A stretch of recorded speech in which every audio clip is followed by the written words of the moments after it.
I got involved in the whale mitigation program because I want to keep fishing. This is not something that we would want to dive into, but if necessity says that we need to get ropes out of the water, then we'd like to know what can work and know what can't work. We are Lift Labs developing a ropeless lobster retrieval system. The system essentially gets clipped onto the trap and sinks to the bottom of the ocean with no vertical rope coming up to the surface.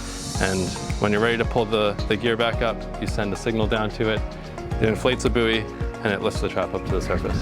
The larger one down below is specifically designed for the Australian fishery, where they have much larger traps and tend to also fish in deeper water. More just trying to work a system out that suits your boat, suits the way we have everything set up.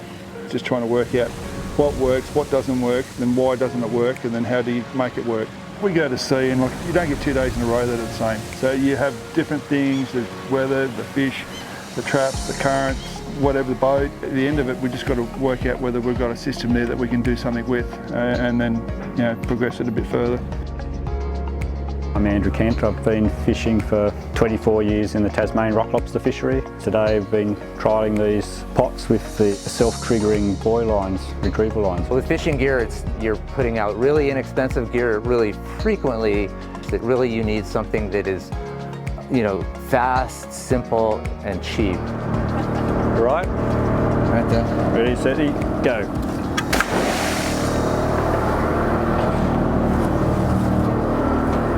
So what we're going to do, use the trap timer app. You'll click haul. That's telling the deck box to send the release command. And then on the deck box, it'll start transmitting. It sends an encoded acoustic signal. It takes about 7 or 8 seconds to send that encoded signal. And then it activates the release, which just takes a second. It's up. Success. Well done. It's great that we now have a proof of concept that the technology can be modified to suit our quite unique cane rock lobster pots we have here in the fishery. So if we ever need to ramp it up, we know what technology to go for. Whales have a huge impact. I've had times before we started using the whale rope when I've had all my gear cut off.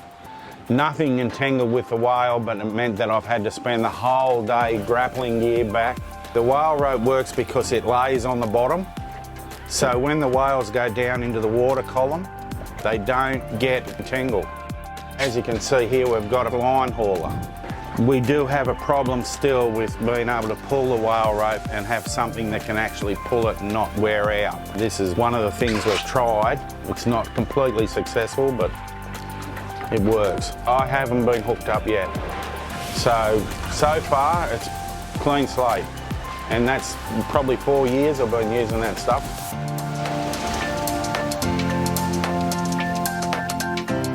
We don't want to catch these whales. We don't want our gear to be dragged up the coast. We don't want to see the floats on the traps. And we don't want all these things that are happening, but we're trying to do what we can to stop it.